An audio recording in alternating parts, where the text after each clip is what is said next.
Hey everyone. Tonight we face the most powerful symbol of England, a virgin queen with a face as luminous as porcelain. The banner of England's glory, Elizabeth I. But don't be fooled by her regal splendor. Beneath that layer of powder lies poison seeping into every pore. Under the wig, a marching colony of lice. And beneath the gilded attire, years of sweat, grime, and a smell that will make your stomach churn. You wouldn't survive a single whiff of this royal court. Tonight, we plunge into a world of velvet, vermin, and peculiar scents, cutting through the layers of radiance and darkness in the Tudor court where Elizabeth, who guided the English Empire to its zenith, harbored a secret more horrifying than any nightmare. So, before you get comfortable, take a moment to like the video and subscribe, but only if you genuinely enjoy what I do here. Drop a comment below telling me where you're watching from and your local time. Now, dim the lights. Maybe turn on a fan for that soft background hum. And let's ease into tonight's journey together. Queen Elizabeth I, the immortal daughter of the Tudor dynasty, was hailed in her lifetime as the very personification of England, a sovereign with a face as white as polished marble, eyes as bright as shooting stars, and a regal voice that commanded the attention of every courtier. Few know that she was not only a masterful politician, but also a learned scholar, fluent in 6 languages: English, French, Italian, Spanish, Latin, and Greek. She personally translated Petrarch's poetry, compiled anthologies of love, verse, and fostered the rise of English drama by patronizing young playwrights. At court, she was the confidant of Sir Francis Walsingham, the kingdom's outstanding spymaster, and she established an intelligence network that thwarted numerous Spanish assassination plots. Yet beneath that dazzling political halo lay secrets that sent shivers down spines. Whenever Elizabeth made her public entrance, her ladies-in-waiting meticulously applied a thick layer of suze, a paste of white lead and vinegar, so heavy it concealed every pockmark left by smallpox. The result was skin as flawless and crystalline as gilded statuary. What few noticed, however, was that lead's cumulative toxicity inflamed her skin, causing painful cracks and frightening blisters that no makeup could fully hide. To avoid exposing these flaws, Elizabeth shunned direct sunlight and maintained one of the most expensive beauty regimens in the realm. Atop her head sat a wig of beaten gold, crafted by renowned wig makers, which hid an indestructible nest of lice. In the 16th century, people used camphor vinegar to deter parasites. But with limited success, the ladies-in-waiting would creep behind curtains, using fine-tipped tweezers and wide-toothed combs to pluck each louse cocoon, careful never to drop a single specimen in the presence of Mary Tudor, who famously despised spies, even if these were mere miniature invaders clinging to the Queen's scalp. To protect the monarchy's dignity, anyone who let a wig slip was liable to punishment. The idea of the Queen scratching her head in council would become Europe's greatest scandal. Beneath her sumptuous robes, Elizabeth wore layer upon layer of silk, brocade, velvet, and lace, held in shape by a farthingale that could weigh up to 20 pounds. These fabrics were never washed for fear of fading or tearing. Instead, they were dusted with stiff brushes, sunhe bleached, and only replaced when they grew too filthy. The surface remained brilliantly coloured, yet over months it absorbed sweat, the heady scent of dried hydrangeas, and the odour of candles made from tallow and sheep's fat, producing a truly nightmarish Tudor perfume. Guests entering the throne room either held their breath or covered their noses. For standing near the Queen was like being caught between fine velvet and festering rot. If that were not enough, Elizabeth's private chambers at Whitehall overflowed with dried botanicals, lavender, mint, orange peel, and rose petals intended to refresh the air. After many years, however, those bundles became mouldy dust nests, no less repellent than the straw strewn on the floor. soaked through with rodent droppings and food scraps. Tudor court odour specialists described the space as a banquet combining a fish market, een herpgarde, and a public dump. Naturally, such comments were kept secret to preserve royal prestige. Visitors to the throne were often led through the aroma corridor walls, hung with sachets of dried flowers and wooden bowls of incense and resin to soften the impact of the crown's stench. Yet this fragrance was only a thin disguise. Tudor sewers emptied directly into the Thames. Underground latrine pits were never cleaned, and foul air drifted through every crevice of the palace. On oppressive summer days, human and horse manure wafted in through ajar windows, prompting courtiers to stuff pomanders into their doublets. Under Elizabeth's Keengase, no detail was overlooked. She established a perfume chamber where centonites extracted ambergris, musk, and civet from the east, blending them with strong spirits and aromatic resins to produce the Queen's protective perfumes. Each ancient elixir was stored in crystal jars, used so sparingly that many bottles lasted half a century without losing potency. Yet Elizabeth's genius for leadership was never overshadowed by these olfactory manipulations. She deftly turned scent into a political weapon. Whenever she received a foreign envoy, she wore a bolder perfume to project power and wealth, leaving diplomats so enamored they momentarily forgot their mission. Those diplomatic triumphs helped her maintain peace with France, balance tensions with Spain, and expand trade across the Atlantic, proof that she could leverage every tool, even fragrance, to serve England's interests. Elizabeth's reign reached its zenith when the mighty Spanish Armada was vanquished in the English Channel. That victory owed as much to her strategic acumen as to naval might. She funded the fleet with salt and tobacco taxes, negotiated alliances with the Dutch Republic, and spread disinformation that disrupted Spanish supply lines. In that moment, Elizabeth I was not just the Virgin Queen, but the Queen of the Seas. Aye, and yet, even at the height of her glory, she could not escape the grim realities of palace life. Secret councils in the stone palace, Whitehall, convened amid the cacophony of wet wooden floors, the whisperings of factional feuds, and the stench rising from the fire-heated bathing tubs where Elizabeth dared to soak only once a month to avoid deadly airs. Each bath was a 10-minute ceremony behind closed curtains, linen-lined wooden tubs filled with copper-reshaded water and herbs like mugwort and thyme, followed by swift toweling and reapplication of makeup by her attendants. That was the strictest bathing discipline in the realm, because bathing more often risked poisonous miasmas and threatened the very authority she embodied.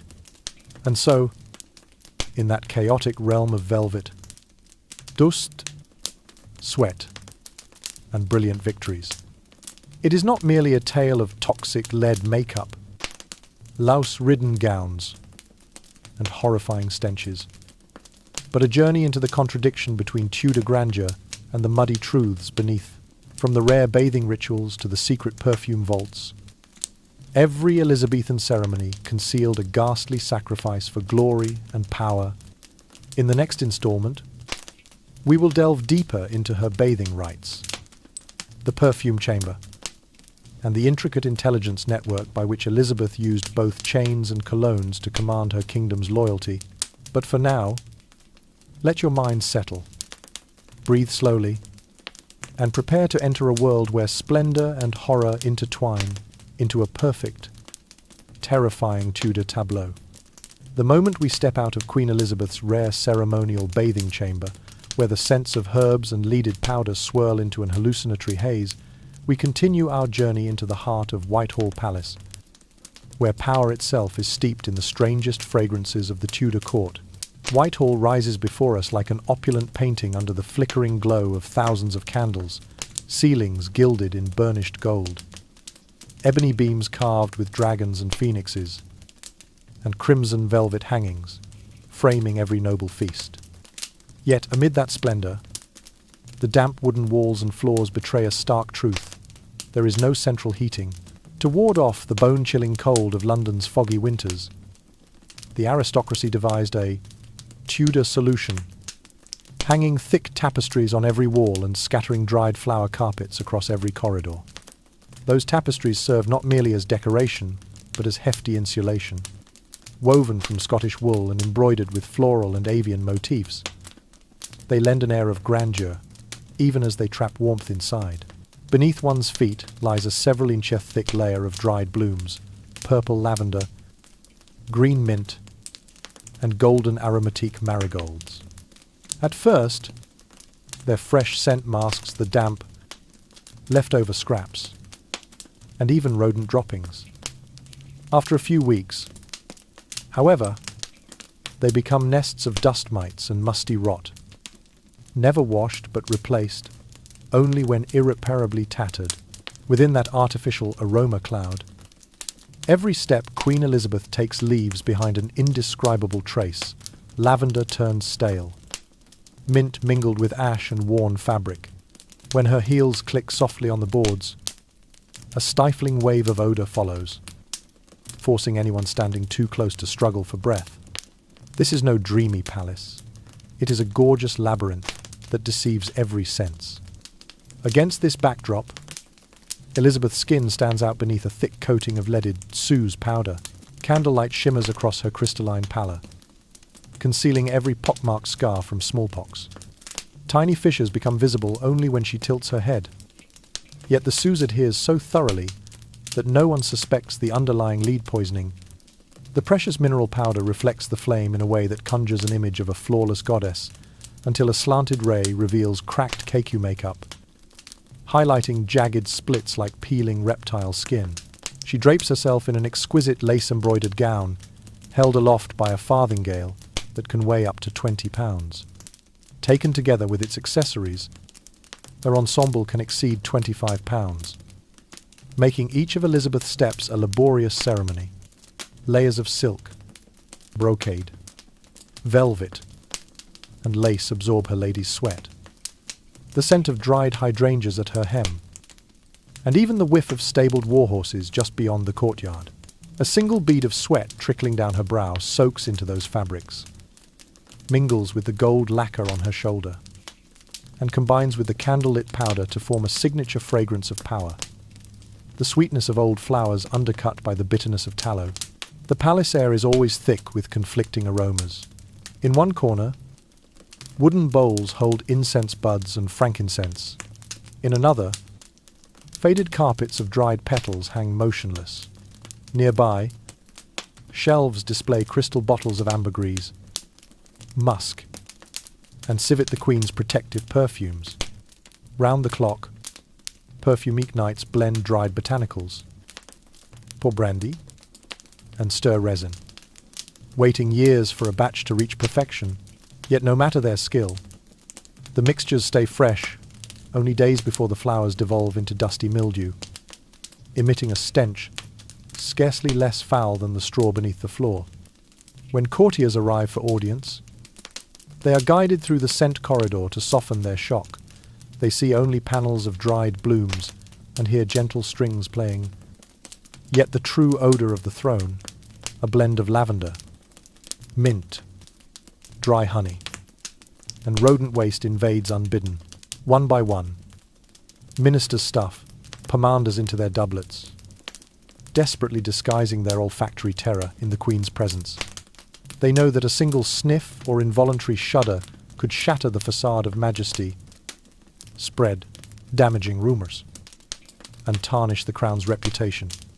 Amid this heavy olfactory tableau, the candlelight flickers over Elizabeth's face as she sits upon her dragon-ration phoenix-carved golden throne. Her gilded wig, crafted by the kingdom's finest wig-makers, harbours its own miniature ecosystem of lice. With no cure available, attendants drench it in camphor vinegar to suppress the pests. Though with limited success, hidden behind velvet curtains, ladies gently comb each cocoon with finer-toothed combs and tweezers, preserving the Queen's flawless image even as they perform this grisly task. Under Elizabeth's steely gaze, no detail escapes her scrutiny. She instated a perfume chamber where rigorously chosen scent-took knights distill ambergris from sperm whales, musk from civet cats, and civet oil from the glands of the civet animal. They blend these exotic extracts with English spirits to create a boss perfume, so potent it acts as a warning. If you catch a whiff, be prepared to fall under my sway. Those precious bottles rest in crystal jars, some aged half a century without losing potency. Yet Elizabeth never let her mind be clouded by these olfactory shields. She wielded her strongest sense as diplomatic tools. When meeting the French envoy, she chose a floral blend with a drop of civet. When greeting Spanish dignitaries, she switched to a pungent ambergris formula to convey iron will. The lingering aroma at the end of negotiations seared itself into memory, overshadowing any official agenda. Thanks to this strategy, she preserved peace with Henri IV, checked Ottoman influence, and expanded trade into the New World. Elizabeth's era is immortalized by her resounding defeat of the Spanish Armada in the English Channel.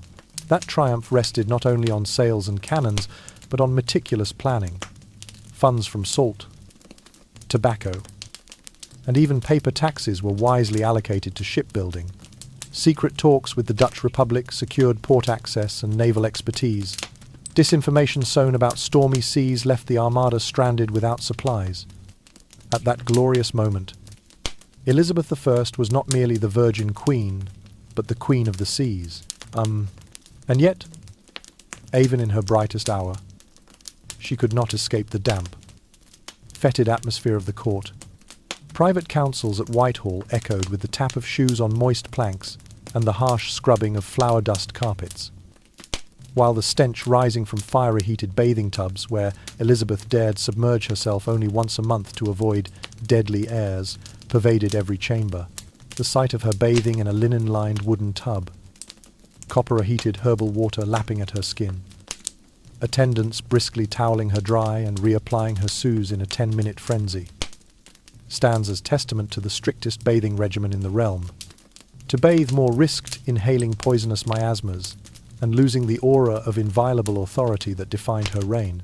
This is not merely the tale of toxic lead makeup, louse-ridden gowns, and horrifying stenches. It is a journey into the Tudor crown's darkest contradictions, where splendor intertwines with squalor and power demands unspeakable sacrifice. As you step into Whitehall, prepare not only for the dazzling light, but for the ironclad fragrances that determine the fate of a kingdom. If Whitehall Palace is a Tudor maze of decaying fabrics, compressed with the stench of rat droppings and ancient dried flowers, then immediately we are led into a completely different realm. Queen Elizabeth I's bathing ritual where love and dread intertwine in every drop of water. In the 16th century, people believed water could open the pores, allowing foreign poisonous airs, miasma, from the foul vapors stagnating in the sewers to the toxic fumes, rising from animal carcasses to invade the body and cause illness. Thus, bathing became a dangerous act, discouraged by custom. Many English nobles dared to bathe only a few times a year. Some even relied on notes to remember their last bath.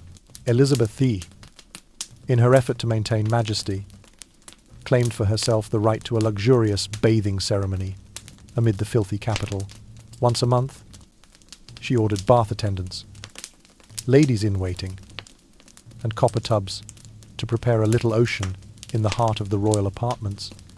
Hot water was boiled in gigantic copper cauldrons, with firewood hauled from the palace cellars throughout the previous night to ensure enough water for a cleansing soak.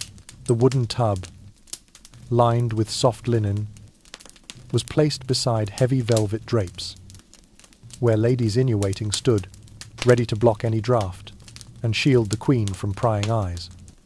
The water was infused with dried herbs, lemongrass leaves, sprigs of rosemary, or slightly bitter mugwort to lighten the oppressive feel of courtly air. Soap was entirely absent. For soap, with its strange chemical odor, was regarded as an enemy to the skin and believed to further open the pores. When Elizabeth gently stepped into the tub, she was instantly enveloped by 2 or 3 ladies holding curtains to keep out cold air. There were no suds, only a thin wisp of rosemary smoke drifting through the steam. Beads of sweat on her brow dissolved into the herbal water. turning the liquid an olive tint. In that moment, the Queen shed every trace of lead makeup, if only within the tub itself. But beyond the curtain lay a still chaotic, horror-stricken scene. Damp stone walls, piles of wood splinters on the floor, and the rasping hiss of the ancient copper boiler. After soaking herself in that primitive filtration system, Elizabeth had her skin gently patted dry with pure white linen towels by her attendants. They did not rub vigorously, but merely tapped to remove lingering droplets. Her old sweat and skin oils remained in the coarse cotton folds, and those very towels were then pressed against her face, causing the leady-based powder to cling even more firmly during reapplication. Next came her makeup. Mineral powder was evenly applied, concealing every remaining crack. Mercury lipstick was swept across her lips, adding a feminine touch. The wig, removed earlier, was carefully placed back on her now watery scalp. A waiting lady brushed on fresh crown powder and camphor oil to help the hairpiece keep its form. The bathing fragrance, a potent blend of licorice, rosemary, and Suze wafted around the Queen as she stepped out of her private suite, leaving behind a thin veil of steam and cleansing fumes. But what became of that bath water? It was not discarded. Because firewood was scarce and expensive, the water was collected and poured into smaller tubs for next month's bath, or even used to mop the floors, a reuse cycle that could last several months. Causing the tubs to accumulate such foul residue, they resembled tanks of congealed sludge. Each time a tub's lid was lifted, the herbal scent mixed with old sweat would engulf the entire suite, making anyone nearby want to turn and flee. To Elizabeth, this elaborate bathing ritual was a testament to absolute power. She could command the lighting of fires, the boiling of water, and the preparation of herbs at will, thus underscoring the throne's unique supremacy. In her view, bathing infrequently proved wisdom, preserving her skin from poisonous airs, maintaining the vibrancy of her powder, and preventing the washing away of her emblematic makeup. Ironically, by modern standards, this safe hygiene procedure was even cruder and less sanitary than our public wash basins. Sweat and excess oil were not cleansed but merely wiped. Bath water turned mouldy was saved for reuse, and the linen towels, once stained, were only roughly rinsed or sunner-bleached. All of it combined into a form of Tudor sanitation, both admirable for its ritual and horrifying in its practice. The courtly women, though accustomed to the monthly aroma of this ceremony, still felt as if they brushed against death each time they opened a tub of old water. They confided that on damp nights, a single draught, slipping past the velvet curtains into the boiler room, could send the hardened bath odor like a film of grease creeping through the corridors, clinging to clothing and stinging the eyes of anyone who inhaled. That bathing ritual further highlighted the contrast between the Queen's flawless image and the revolting reality beneath. When Elizabeth emerged from the mist of steam, she dazzled by candlelight with her alabaster skin and sumptuous silk gown. Yet behind that radiance lay a sequence of ghastly sacrifices. Hours spent soaking in rancid water, a desperate yearning to wash away lead dust, and the ever-present fear that poisonous airs could infiltrate at any moment. This is why each of Elizabeth's baths was more than mere personal hygiene. It was a ceremony to assert power and distinction. She bathed to preserve her immortal image, to prove the throne was not meant for the weak, and above all to remind her subjects that even the simplest act of bathing could become a royal weapon. In the Tudor world, where every sense was tested, the Queen's bathing ritual stands as the clearest proof that power and fear were inseparable. Immediately after the purification ritual with misty herbal water and heavy lead powder, we are led into the most secret chamber at Whitehall, the perfume chamber, the nerve centre that decides the sensory fate of the Tudor court. To combat the suffocating dampness, the odour of days-old sweat, and the lingering stench of naval triumph, Her Majesty regularly employs the rarest perfumes in the world: ambergris, the waxy secretion from sperm whales; musk, fragrant oil derived from the glands of rare animals; civet, essence from the scent glands of the civet cat; and Indian agarwood resin. These fragrances serve not merely as decoration, but as olfactory protection, an invisible armor shielding the body from foreign poisonous airs, miasma, and concealing the odor of long intervals without bathing.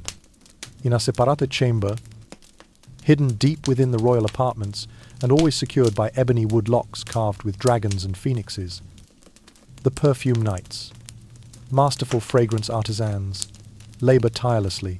They are the few rigorously selected, undergoing months of training by flickering tallow candles to learn the precise measurement of each drop of ambergris, musk, and civet.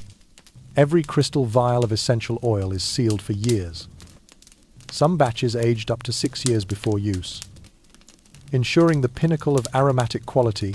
At each dawn, ladies in waiting, robed in white silk, enter the perfume chamber. Open the limed wood cabinet, housing the crystal vials, and gently pour a few drops of ambergris that has been earth-buried all winter. Add a spoonful of finely ground musk, a few oil-soaked civet beans, a layer of Indian agarwood resin, and a dash of Sicilian orange oil. All these are blended with local spirits to produce a royal fragrance, reserved exclusively for the throne. Once diluted, the chamber's assistants use mink hair brushes to apply a thin layer of the blend to the taffeta collar, the hem of the brocade sleeves, and the ruffled lace at the neckline, creating the first skinny close scent layer. A few drops are then daubed onto white goatskin gloves, the ceremonial white mask, and even the velvet wall panels to form a temporary scent wall that halts the advance of foul odors. Tudors believed that a strong perfume was a symbol of wealth and power. Only those of means dared to import ambergris from the Atlantic, musk from Siberia, or civet from Asia. When foreign envoys entered court, they often held their breath or covered their noses with cloth, wary of the potent fragrance. A Venetian historian recorded that one ambassador exclaimed, "I have never inhaled so overwhelming a scent," before stepping back several paces to avoid being ambushed by this power-asserting aroma. Before every audience, Her Majesty herself inspects the scent wall along the approach. Sachets of dried orange peel, cinnamon sticks, and cloves hung from silver hooks form a thin curtain that diffuses fragrance whenever a breeze stirs. At night, when the palace is silent, these sachets still sway gently, catching drafts from the nearby reflecting pool, clinging to velvet drapes, dried flower carpets, and the wooden floor. In this perfume contest, the Queen always leads. When receiving the French delegation, she opts for a premium violet blend, spiked with a touch of civet to evoke refined grace. When meeting Spanish dignitaries, her ladies-in-waiting switch to the more pungent ambergris fragrance, implying ironclad authority, causing the visitors to respond only with deferential "Yes, Your Majesty," barely daring to move. That royal scent lingers in the minds of her guests, causing them to forget even their official purpose, soft power proving mightier than words. The perfume chamber also houses an emergency jar, a blend of tropical civet, honey, and mineral powder used to counteract unexpected odors. If the court is suddenly assailed by stale bathwater smells, a thin application on curtains or table linens, followed by burning incense, instantly restores the royal atmosphere. Through this odor prevention strategy, the Queen established a unique olfactory ecosystem. Even the highest nobility rushed to acquire at least one foreign perfume, fearing to be left behind. The fragrance market flourished. Anyone who supplied a shipment of rare ambergris, superior musk, or coveted civet earned a place in court annals and could even exchange it for a seat in the Privy Council. Yet behind that veil of scent lay an obsession with concealing deep eciated filth. No matter how elaborate the bathing rituals, the body could never be truly clean, and only the royal essence of perfume preserved a pristine outward appearance. Tudor chronicles speak of perfume as a limited shield. When the fabric faded, when fresh sweat began, the old odors could erupt again. terrifying anyone in their path. Therefore, the Queen's perfume ritual was not only about masking bodily odor, but served as a declaration of sovereignty, affirming that she possessed the resources, vision, and meticulousness to control every element of the realm, including its smallest sense. In the 16th century, where appearance and political strategy intertwined, mastery of fragrance was the ultimate weapon, and the Queen never allowed any rival to surpass her on this olfactory battlefield. Immediately after the purification ritual with misty herbal water and heavy lead powder, we are led into the most secret place at Whitehall, the perfume chamber, the vital point that determines the sensory fate of the Tudor court. To combat the suffocating dampness, the odor of long-standing sweat, and the lingering stench of naval triumph, Queen Elizabeth I habitually employed the rarest perfumes in the world: ambergris, the waxy secretion of sperm whales; musk, fragrant oil from the glands of rare animals; civet, essence from the scent glands of the civet cat; and Indian agarwood resin. These fragrances were not merely decorative, but functioned as olfactory protection, an invisible armor shielding the body from foreign, poisonous airs, miasma, and concealing the smell of months without bathing. In a separate chamber, hidden deep within the royal apartments, and always secured by ebony wood latches carved with dragons and phoenixes. The perfume knights. Masterful fragrance, artisans labor tirelessly.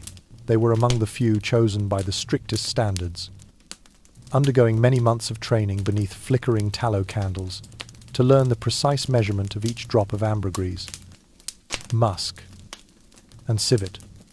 Every crystal vial of essential oil was sealed for years, some batches aged up to 6 years before use, guaranteeing the ultimate aromatic quality. At each dawn, ladies in waiting, clad in white silk robes, entered the perfume chamber, opened the lime dogwood cabinet housing the crystal vials, then gently poured a few drops of ambergris that had been earth-buried all winter, added a spoonful of finely ground musk, a few oil-soaked civet beans, a layer of Indian agarwood resin, and a touch of Sicilian orange oil. All of these were blended with local spirits to create the royal fragrance reserved exclusively for the throne. Once diluted, the chamber's assistants used mink hair brushes to apply a thin layer of the mixture to the taffeta collar, the brocade sleeve hems, and the ruffled lace around the neckline, the ruff, creating the first skinny close fragrance layer. A few drops were then daubed onto goatskin gloves, the white ceremonial mask, and even into the crevices of the velvet walls to form a temporary scent wall, blocking the advance of foul odors. Tudors believed that a strong perfume was the very symbol of wealth and power. Only those with means dared to import ambergris from Africa, musk from Siberia, or civet from Asia. When foreign envoys entered the court, they often held their breath or covered their noses with cloth, wary of the potent fragrance. A Venetian chronicler recorded that one ambassador exclaimed, "I have never inhaled so overpowering a scent," before taking several steps back to avoid being ambushed by this sovereignty-affirming aroma. Before every audience, Queen Elizabeth I would inspect the scent wall along the approach. Sachets of dried orange peel, cinnamon sticks, and cloves hung from silver hooks, forming a thin veil that diffused fragrance whenever a breeze drifted through.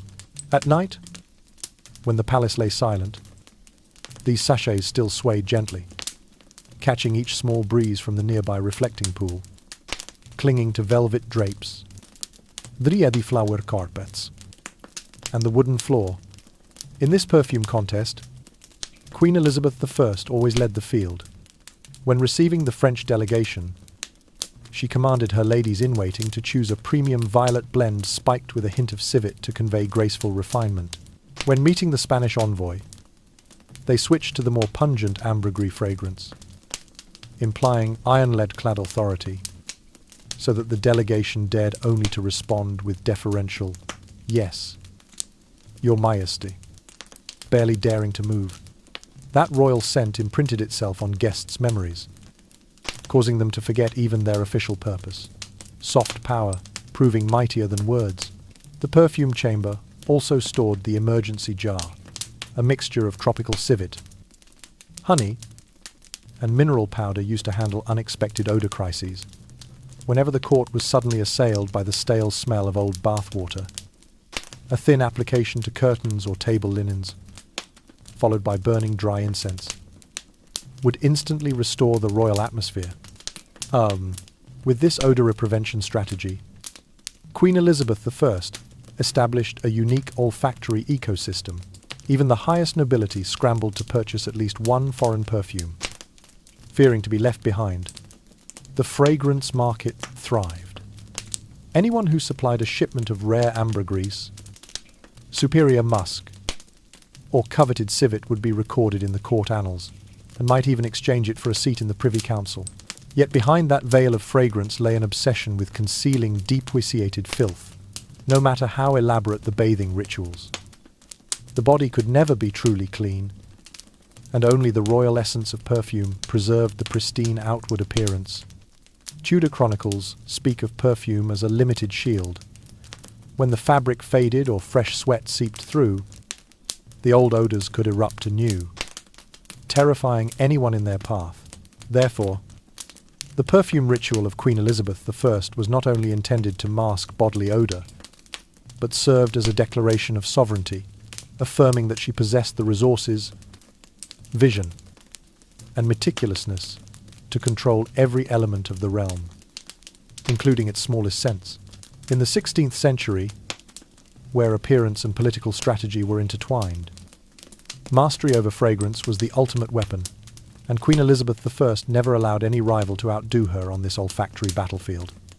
It is said that the halo of power surrounding Queen Elizabeth I originated not only from her gilded crown or her political stature, but also from the secrets concealed beneath her magnificent wig, beneath that lustrous facade. A true nest of parasites lurked, lice, nits, and mites incessantly clinging to every strand of hair. In the Tudor era, there were no modern parasiticides as we know them. They had only vinegar, scented oils, and a wide-toothed comb to battle this invisible enemy. First, one must understand why the wig became a sort of lifeline for Queen Elizabeth I. In that period, excessively frequent scalp cleansing was considered dangerous, thought to open the pores and allow poisonous airs to enter the body. Rare bathing and perspiration created a stagnant environment ideal for parasites. Thus, instead of washing her own hair, the Queen wore a wig as a protective cushion, hiding the lice and nits beneath it while preserving her solemn bearing before the court. Her royal wigs were elaborately crafted from artificial hair interwoven with locks cut from her ladies-in-waiting. The most renowned wig-makers of the Tudor court were summoned to dye each coiffure gold, shape it into lofty styles, and secure it with wax and various powdered compounds. The purpose was not merely fashion, but also a method of leveraging concealment, with parasites concealed underneath. Onlookers saw only a shimmering golden halo and smelled the heady aroma of perfumed wax. Over time, these wigs themselves became the perfect breeding ground for parasites. The Queen's sweat, layers of leady-based powder, soot, and soot and incense residue from candles all accumulated beneath the artificial hair. Body moisture only intensified the stifling atmosphere, fostering the proliferation of lice. Nymphs hid in the hair's crevices, and mites clung tightly to each strand, ever ready to crawl down to the scalp, to feed. Faced with this situation, the ladies-in-waiting tasked with both wardrobe care and the role of parasite hunters would slip backstage under the cover of darkness and the soft strains of court music to carry out secret cleaning-up operations. Each day, several attendants were appointed to this duty, bringing with them slender tweezers and a wide-toothed comb to painstakingly pluck out every louse. This work demanded dexterity, patience, and speed, for any stray noise or smudge of powder could betray the royal secret to an observing courtier. The pressure of this task stemmed not only from its delicate nature, but also from the severe consequences of discovery. In the Tudor court, allowing outsiders to learn that the Queen's wig harboured parasites was considered a grave offence. Any lady-in-waiting caught in the act could face harsh punishment or be stripped of her position at court. Legend tells of a certain Margaret, who inadvertently flicked powder onto a corner of the wall while inspecting Her Majesty's hair. She was immediately rebuked before the whole court and forced to kneel for 3 consecutive days before the throne. To reduce the parasite load, attendants often applied diluted vinegar or scented oils to the hair near the scalp. Hoping to repel the lice or make it harder for them to cling, apple cider or wine vinegar was thinned, and oils such as rosemary or Aleppo rose oil were dripped onto the base of the wig. However, this remedy proved only temporary. After each audience, the faint tang of vinegar dissipated, and the lice silently returned. A parasite's life cycle in those medieval wigs lasted about 2 to 3 weeks. During that time, lice multiplied rapidly, each female capable of laying dozens of eggs, nits, affixed firmly to the hair shaft. Attendants used the wider-toothed comb to remove each nit, then tweezers to pluck out each louse. All of this occurred by dim candlelight and the hush of court music, with scarcely anyone witnessing the entire process. Not only lice and nits, but also mites were relentless foes. They clung to every part of the wig, crawling up and down and causing itching around the hairline. Occasionally, an attendant had to use a silver-tipped pin to gently scratch the scalp, careful not to wound Queen Elizabeth I. Any scratch or bleed posed a potential disaster, for poisonous airs from a wound could more easily invade the body, breaking the Tudor safe hygiene standard. To further reduce parasite incidents, Queen Elizabeth I sometimes reused the same linen head wrap and neck covering, believing that trapping parasites in the fabric before they reached the wig offered an extra layer of defense. Every discarded knit shell was promptly collected and burned far from the royal apartments to prevent remnants from drifting back into the forest of hair. In addition to knit topicking, attendants were tasked with regular inspections of the spare wigs. Unused wigs were stored in ebony cabinets, wrapped in scented linen, yet remained haunted by the spectre of infestation. Whenever a stain appeared on the linen, an indication of a knit attendants had to remove it with tweezers, cleanse the wig with vinegar or sulfur powder, and only then continue preservation. Given the importance of wigs to conceal lice, the role of parasite hunter became an absolute secret within the palace. Ladies-in-waiting communicated by hand signals to share the number of nits collected, methods of secrecy, and the timing of their tasks in darkness.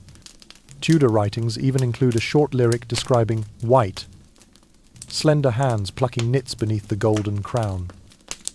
And yet, no matter how meticulous, the wig was not a perfect solution. After many years, Luke Hutton, a tutor to the royal household, wrote in his diary, "The Queen's shimmering golden hair, at first glance, dazzles, but who knows that beneath it lies a plague of lice, itching and a grim secret?" Thus, people gradually understood that the stateliness of the throne always carried a hidden price, a world of smouldering parasites beneath those proud curls. In that context, Queen Elizabeth I's wig was not merely an ornament, but a scent wall more formidable than any fortress, a barrier against parasitism that protected reputation and power. However, as long as lice and mites lived and multiplied, the royal secret remained infused with the scent of sovereignty and parasites haunting anyone who learned of it.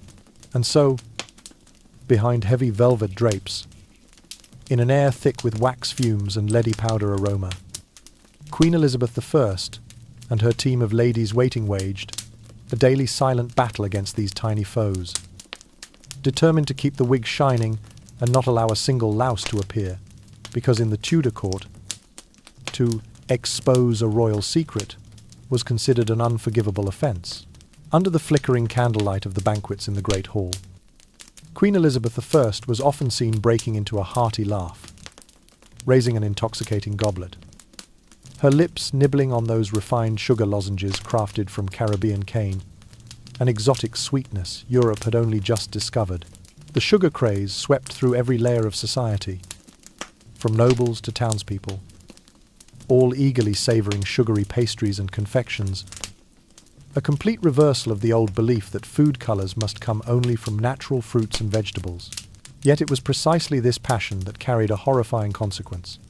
The enamel gradually wrecked, the once proud ivory teeth stained dark, some rocking loose, others falling out entirely, leaving gaping gaps in the jaw that shone like a curse born of unrestrained luxury.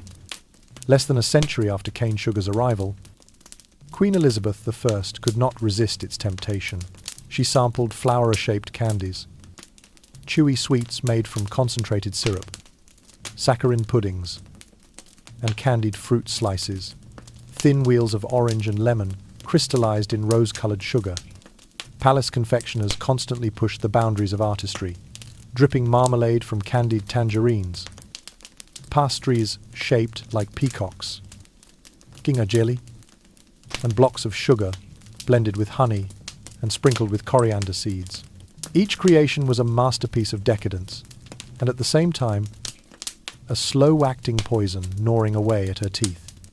While the hall echoed with praise for the lovey sweet cake, Queen Elizabeth I bore, in silence, the dull ache of her jaw. She felt her enamel erode, tiny cracks appearing on the surface, fragments flaking away. Some canine teeth protruded like bird beaks. Others wobbled as if ready to drop at any moment.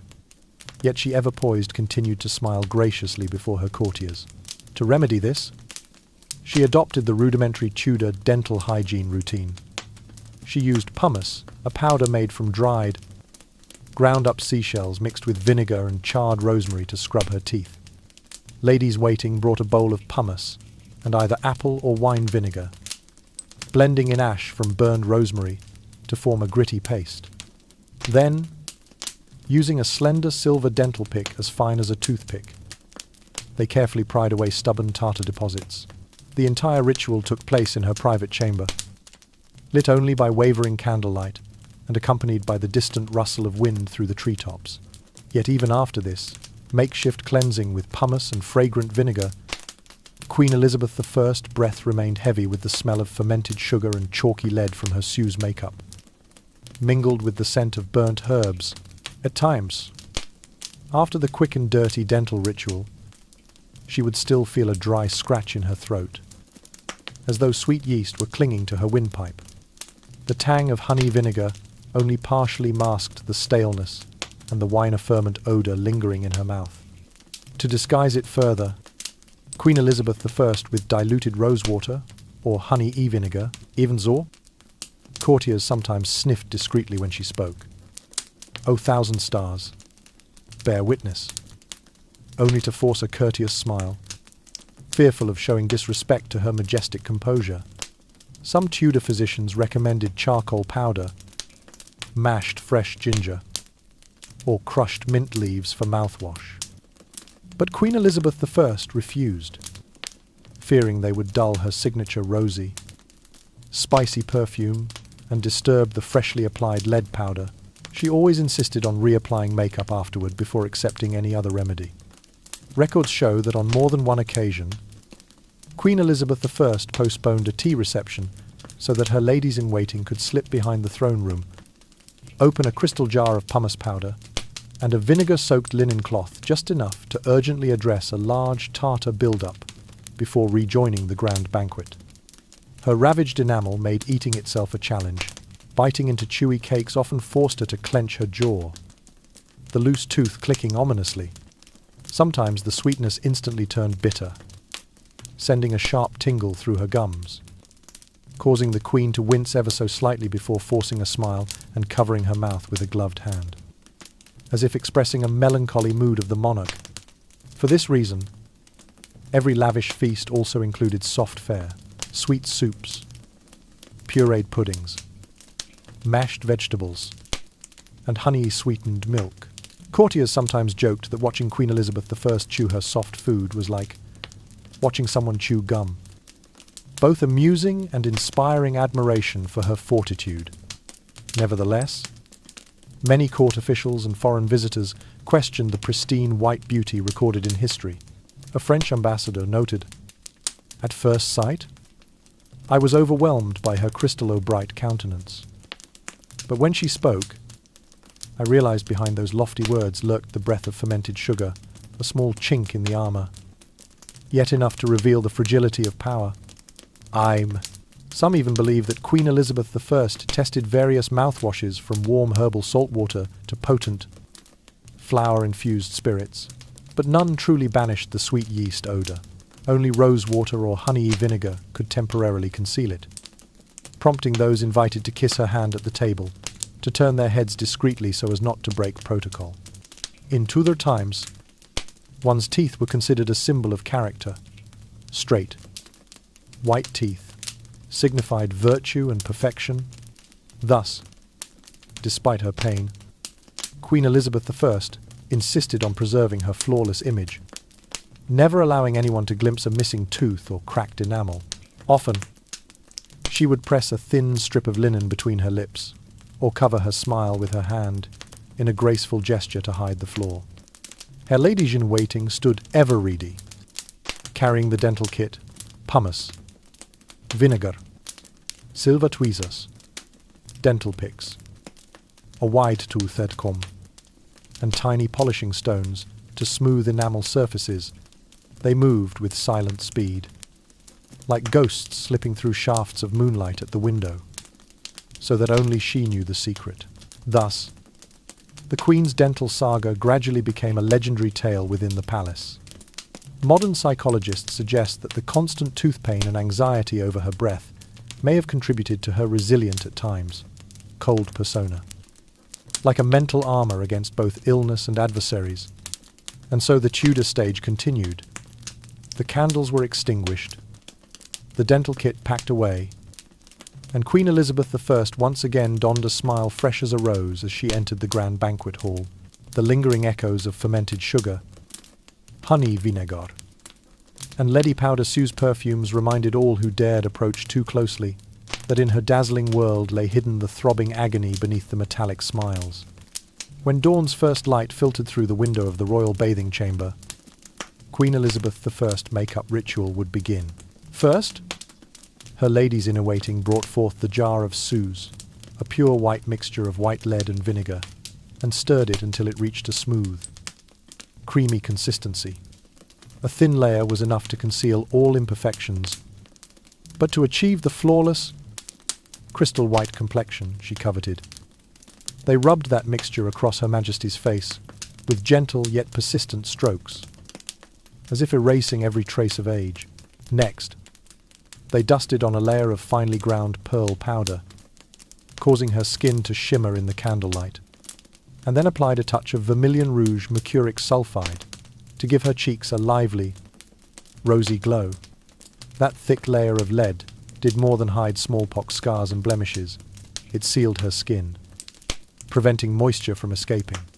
Pores were literally clogged shut, the skin unable to breathe, which over time led to irritation, cracking, and flaking. This was why Queen Elizabeth I grew ever more reliant on Suze. Whenever the old makeup began to flake away, she felt her skin tighten and itch, forcing her to reapply powder at once to avoid exposing the damaged flesh beneath. Her ladies-in-waiting, in those moments, acted as impromptu dermatologists, ever at hand, with jars of Suze and pearl dust, ready to remedy any makeup emergency in just minutes. The side effects of that lead were far more dangerous than mere surface flaking. Heavy metals from the Suze seeped into her skin, accumulating deep within the epidermis, causing chronic inflammation and even weakening facial muscles.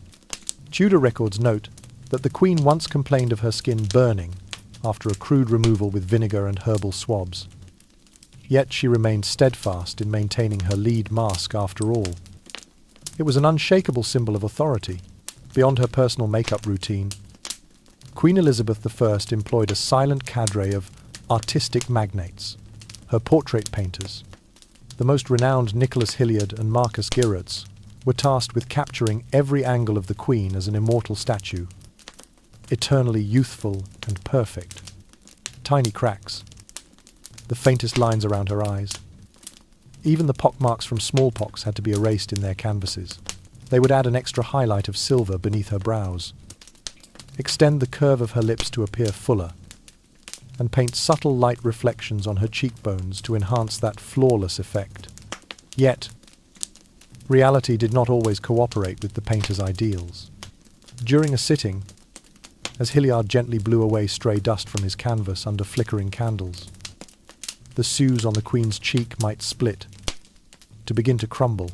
A lady-in-waiting would hastily guide Her Majesty behind a curtain, where, in the dim, muted light, she would patch the break with more pearl powder, and sues performed before a flake could drift to the oak floor and betray the dead skin beneath. Such moments were heartbreakingly tense, for if a single white fleck caught a courtier's eye, the queen's impeccable facade would become a spectacle of derision. The queen's ladies also carried vials of alcohol infused with ambergris or refined sugar syrup to touch up fragile sues during the day. They dabbed it lightly on areas prone to cracking around the mouth and under the chin to lock the sues in place and reduce flaking. The sweet tang of ambergris mingled with vinegar formed a concealment scent, masking the sharp tang of lead. However, the overuse of these natural extracts only exacerbated her dryness, causing tiny scales to form.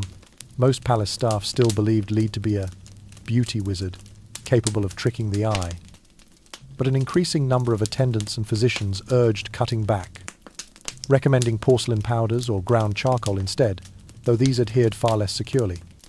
In 1596, Mary Radcliffe, a long-time lady-in-waiting, wrote to report the Queen's increasing flakiness and suggested trials of porcelain powder or pulverized charcoal. Her proposal was dismissed, deemed insufficient armor compared to white lead. In Gieritz's notebook, there remains a margin note. Apply sues thickly on the left cheek to mask a crack, and a lighter touch on the right cheek to avoid disturbing the painting's ground. End of 2. Occasionally, after an audience, Queen Elizabeth I would retire to her private chambers, where a lady-in-waiting would gently pick away any souse flakes on the velvet pillow, then use a small razor blade to scrape off any still tacky lead before it could fall and reveal the artifice. The soft rasp of the blade, the faint suds of vinegar soap, and the acrid scent of burning lead would fill the cozy room, chilling any who witnessed the makeup session. Throughout her later years, Queen Elizabeth I became ever more dependent on Suze and her immaculate portraits. Painters competed to maintain her alabaster mask at court, while ladies-in-waiting peered for each flake of powder clinging to walls and drapes. The splendor of that ice-white skin became the ultimate emblem of power, yet few knew it was a perilous shell, concealing a silent threat that killed cell by cell.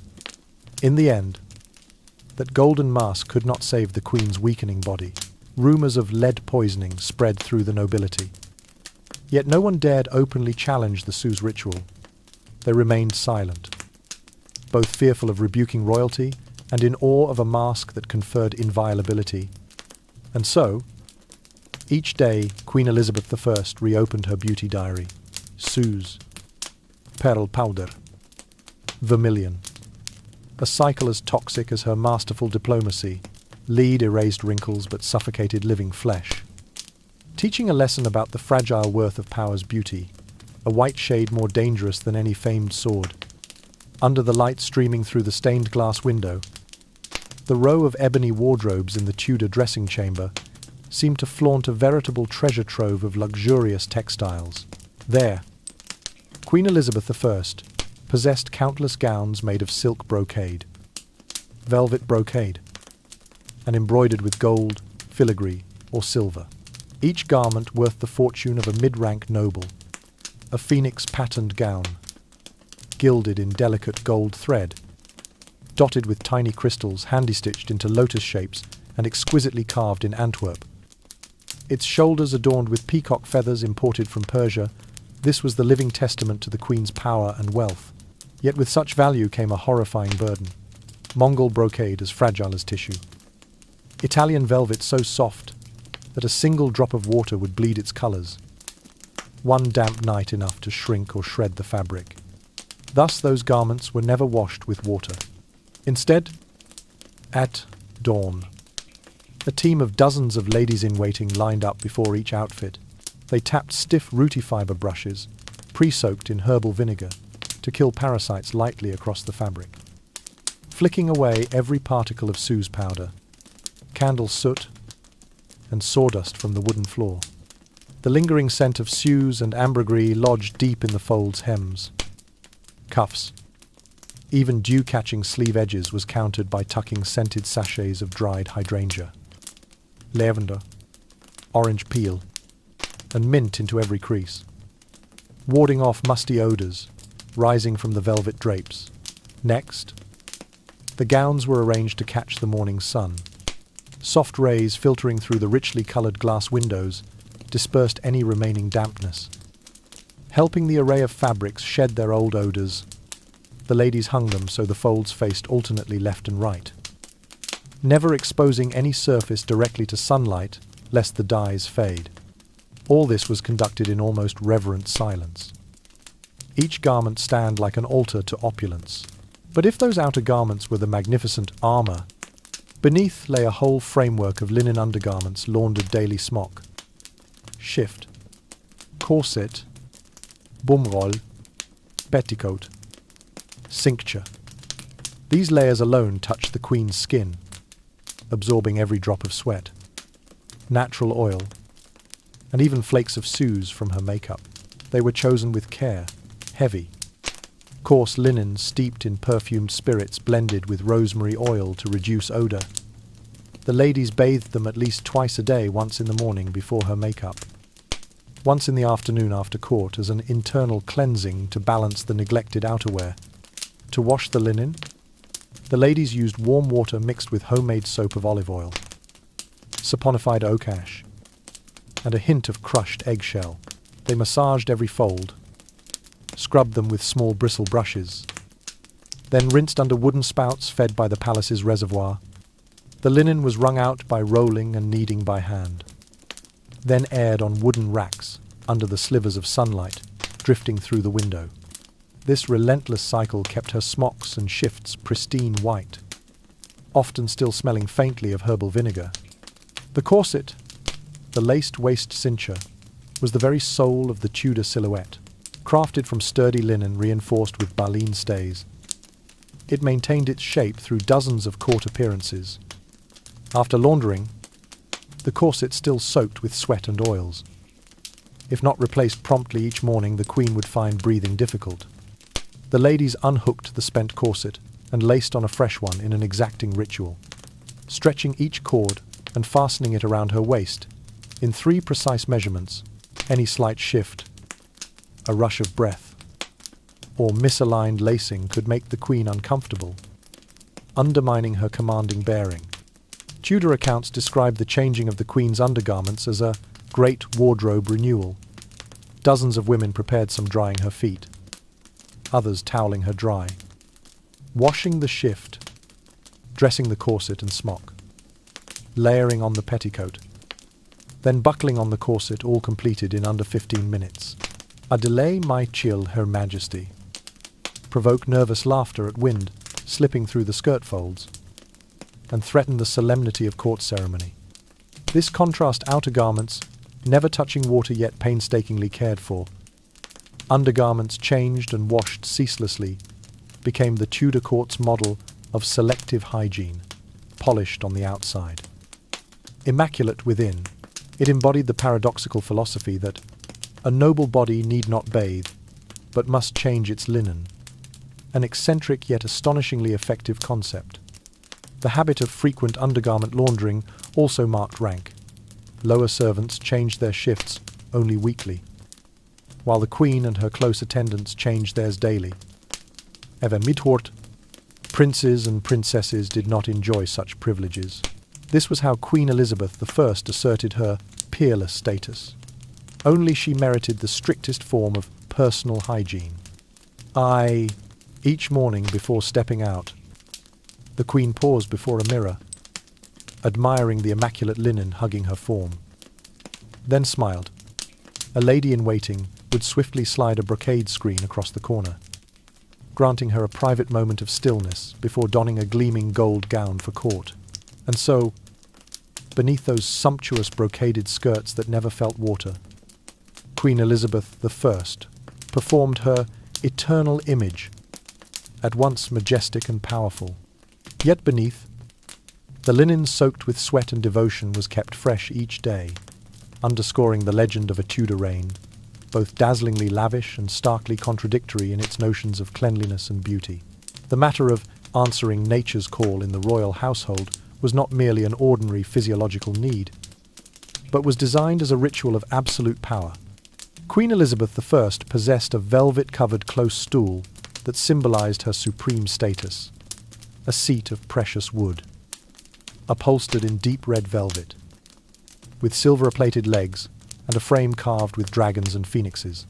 Beneath it sat a pristine white ceramic chamber pot, carefully lined with folded linen so that each time the Queen sat, she would feel a measure of comfort and relative cleanliness. This stool was never shown to the public, but was moved into the private apartments, where its secret was kept with the utmost discretion. The position of groom of the stool, the Queen's personal stool attendant, was one of the highest offices in the court. He not only helped move the closed stool at the Queen's direction, but was also responsible for emptying the chamber pot immediately after each use. The groom had to be the most trusted individual, sworn to absolute silence about the most sensitive secrets, including those businesses few dared mention. To be favoured as groom meant being granted the closest access to the Queen's person and the privilege of participating in inner court decisions, but it also carried an unwanted burden. After the Queen rose from the close stool, the groom of the stool was forbidden to set the ceramic pot on the floor. Instead, he would immediately latch the stool's frame and turn it toward the inner wall. The pot was lifted, and its contents poured directly down the royal refuse pit, a deep privy well, where waste accumulated into a grim heap. If time permitted, the groom might sift undigested scraps and old vegetable peels into buckets saved to fertilize the palace's medicinal herb garden. On especially ill-fated days, the chambery pot water would be sluiced straight into the Thames via underground flues, flowing out into the main current. Ancient Rome shone because of its sewers, but Whitehall's drainage system worked in reverse. The stench from the flues rose back up into the palace. When the tide surged, salt water flooded the holding cisterns, soaking the waste piles and intensifying the stench. That odour crept through cracks in the stone walls, slithered in through narrow window slits and roof tiles, forming a layer of fetid smoke that never dissipated. Though the Queen always ordered incense burned and herbs scattered everywhere, whenever the east wind blew, all efforts against the stench proved hopeless. Ladies-in-waiting and courtiers had to carry tiny pomanders filled with medicinal herbs and dried flowers so that, when passing near the privy, or while the Queen used the close stool, they could discreetly bring one to their nose to lessen the sensation of inhaling poisonous airs. At times they would cover the chamber pot with a dark cloth and hang it in a decorative basket, pretending it were an ornament, because if an outsider happened upon it, the scene would become a laughingstock across Europe. The chamber pot was sometimes cleaned even in the dead of night. When the Queen returned from a banquet, the groom of the stool and a small team of ladies-in-waiting would approach the closed stool, swiftly remove the soiled linen liner, replace it with a freshly cleansed chamber pot prepared earlier, and stow everything away in an airtight ebony cabinet.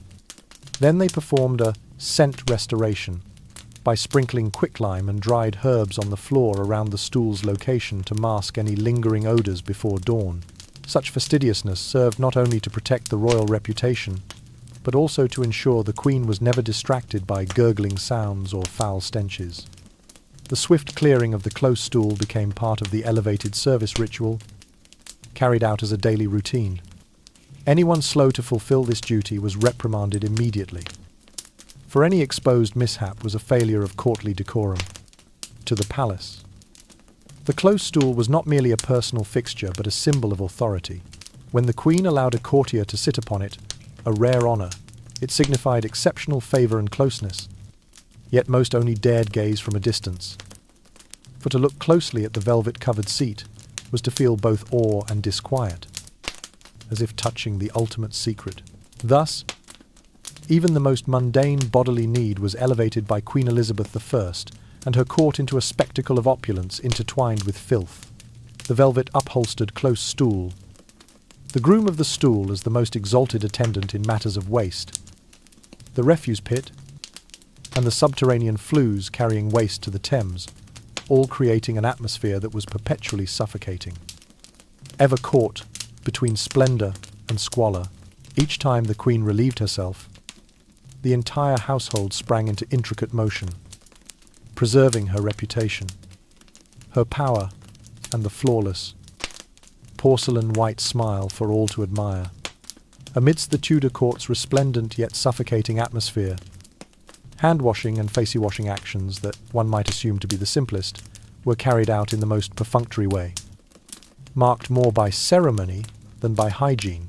Whenever a banquet opened, guests were presented with exquisitely embroidered crystal-beaded handkerchiefs. These were merely dipped into bowls of heady rosewater or into diluted vinegar, then gently swept across the backs of the hands to demonstrate status and lend formality rather than to disinfect. It seemed people believed that the rich fragrance alone would drive away bacteria, parasitic larvae, and mold. But in reality, those very drops of scented water created the ideal breeding ground for them. Aish soft, brightly coloured handkerchief was neatly folded in a silver tray, awaiting guests to wash their hands, then refolded and reused through many successive feasts. The sweet rosewater soaked into the fabric, gradually evaporated, leaving a pleasant aroma while locking in traces of dust, grease, and dead skin cells. Only occasionally would a lady-waiting bring the cloth out into the sunshine for a cursory airing to dispel the developing mouldy perfume lurking beneath the thin weave. Once dry, the handkerchief might even be steeped in white vinegar to freshen it before being folded once more into the tray, ready for the next handy washing. Not only handkerchiefs, but also face cloths, typically reserved for women and children, were splashed with rose-petal water, while the palace's humblest attendants were permitted only diluted vinegar for their cloths, with no one suspecting that a single drop of vinegar was far too weak to kill germs, and instead merely applied a theatrical polish. Guests at the banquet might appreciate only the pleasant scent, never realizing that bacteria, yeast, and parasitic spores clung to every fibre. Accompanying this formal hand-washing ritual was the veneration of lace-embroidered gloves and meticulously lined kid leather gloves scented with herbs. They stood as invisible shields protecting the powerful hands of ladies-in-waiting and courtiers from soiling. Yet all their careful selection could not mask the fact that the gloves themselves absorbed sweat, natural skin oils, and dust. Worn continuously through the court session, they were only occasionally sun-eye dried or given a quick mist of rosewater or vinegar before being worn again. Day after day, month after month, many ladies-in-waiting and nobles used the gloves themselves to conceal the fact that they never truly washed their hands. Rather than rinse under the rosewater basin, they would simply slip off a glove, lightly touch a fragrant face cloth, then slip the glove back on. Their hands, already smoothed by layers of aged, scented fabric, were thus cloaked in elegance, while bacteria, dust, and fungal spores nested invisibly in every stitch. Whether picking up a spoon or shaking hands, all became a performance, not evidence of genuine cleanliness. Only a few dared to candidly advise the court to use basins of clean water or to infuse washing water with genuinely antiseptic herbs. But that counsel was always rejected. Clean water is for commoners, they said. We drink wine, bathe in rosewater. We exist in royalty. Thus, the ritual of luxurious handy scrubbing became a symbol of nobility. Anyone lacking a crisp, scented kerchief or an herbalist-scented glove was deemed lower in rank. When the air grew oppressively hot and beads of sweat formed on foreheads, the vinegar scent on the cloth would quickly blow away, revealing the faint saltiness of perspiration and the rancid odor of old scented oils from previous washings. Guests would step back slightly, avoiding inhaling what they half-jokingly called Livonia toxicum, the mixed stench of sweat, lice, and spoiled vinegar. Yet still they held fragrant cloths to their noses. As an unspoken rule, the more noble one was, the more one could not wash one's hands with plain water. It is said that one sultry summer night, as tea and sweet pastries were in full swing, a foreign ambassador casually brought a cloth to his nose, only to lift a corner and catch a sudden whiff of sour vinegar and the tang of dried sweat. He turned pale, hiding his horror behind a courteous gesture, and from that moment he recorded in his diary, "I have never seen such vanity. When a perfumed handkerchief serves as a thatched roof for bacteria to nest in, endopram." Even the hand-washing basins, etched copper bowls set in the main corridor, contained only diluted rosewater. Some ladies infused them with crushed eggshells, hoping to soften the skin, but the shell fragments fell into the drainage troughs, stagnating and breeding microbes. On one notorious occasion, the washing basin's surface was covered with mold, until a flurry of tiny fungus clusters resembled bizarre decorations. Amidst these tangled practices, the court's hand and face washing became proof of the form over substance ethos. The world marveled at the regal service embroidered kerchiefs, rose-a-petal water, scented kid gloves. Yet behind the glamour lay a hidden universe of microorganisms waiting to strike.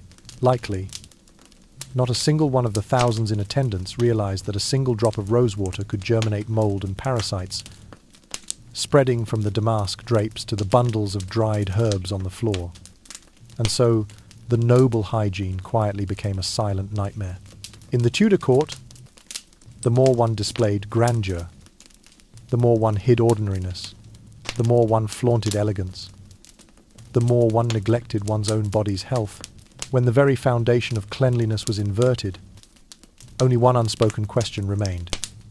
Is the true strength of the throne real?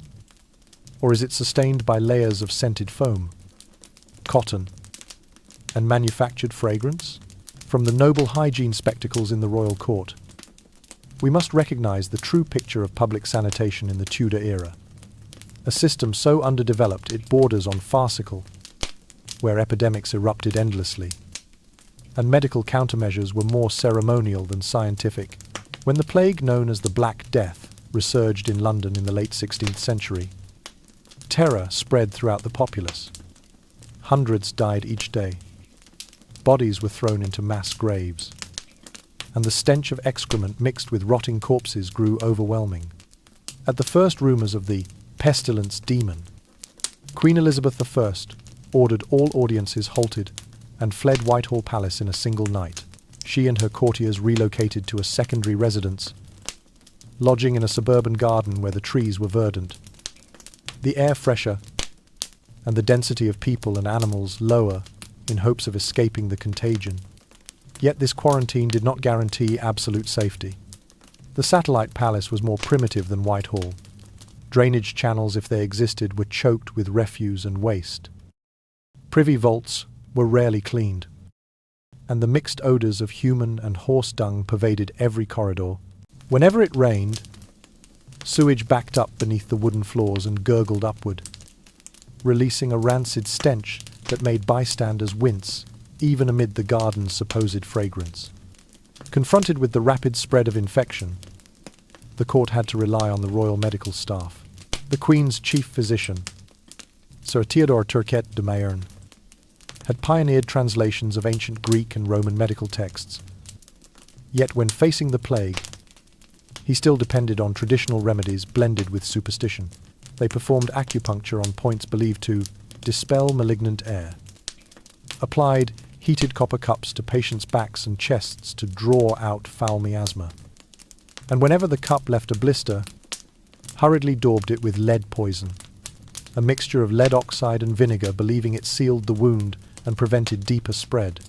Furthermore, on certain nights a troop of court sorcerers would enter the sick chamber carrying live pigeons, slit open their bellies, and press the hot carcasses onto patients' abdomens, burning the skin, which they called the extraction of toxic air.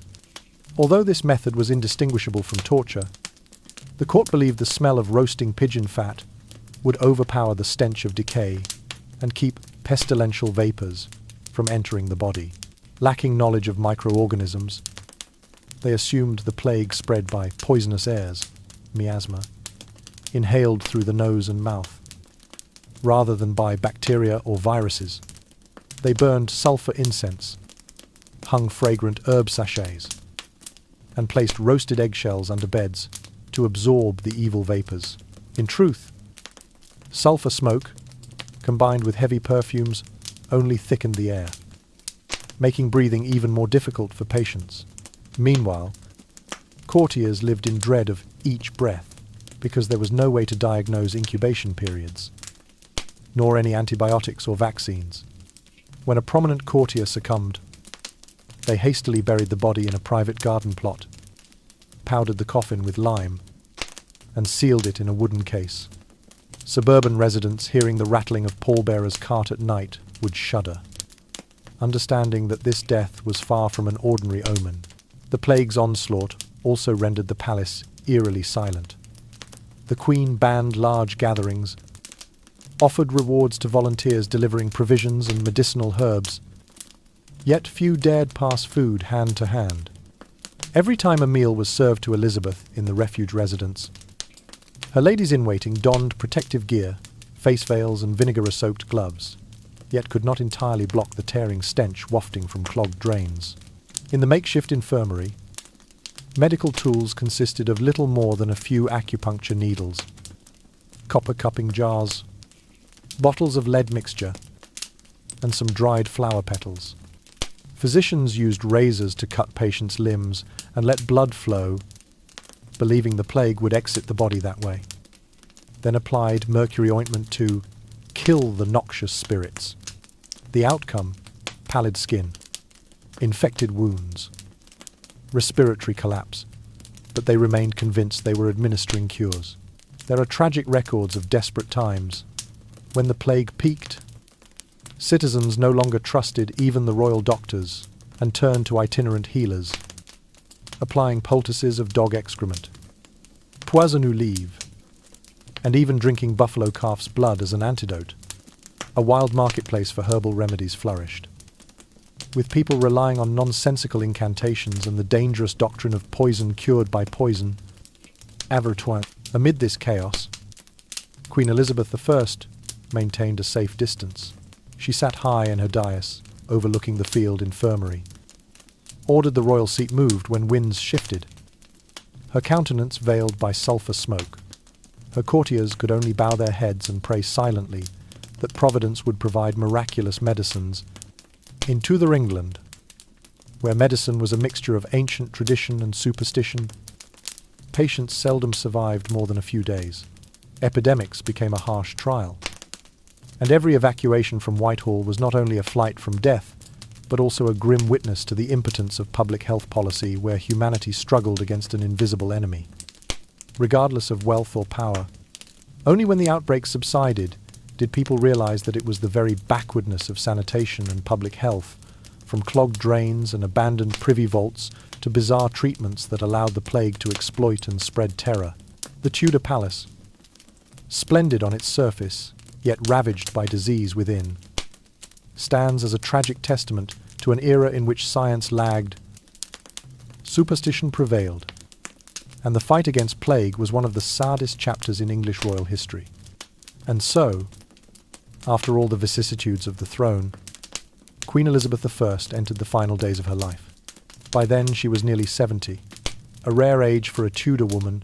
Her health gradually declined through the years, her body wasting away like autumn grass, withering at season's end.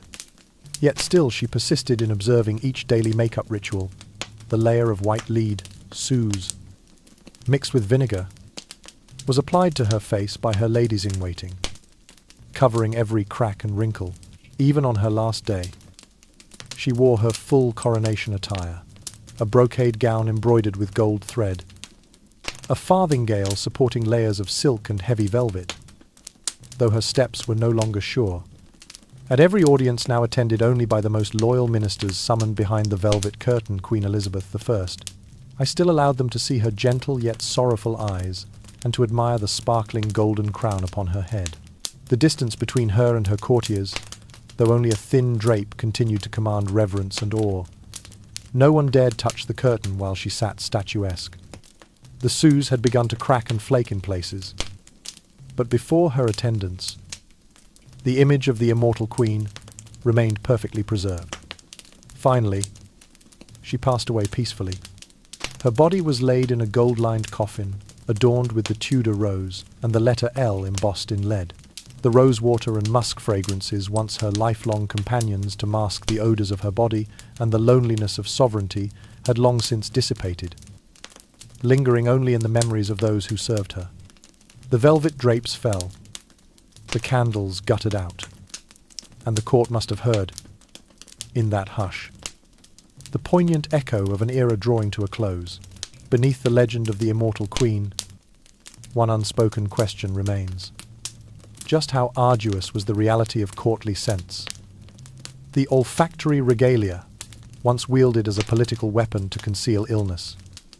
Assert power now evokes an image of a subtler battle than any diplomatic treaty or celebrated naval victory. Each layer of white lead, each drop of rare perfume, each bedding of straw soaked in sweat and rodent droppings is a tragic chapter in history, proof of the conflict between outward splendor and the mud beneath.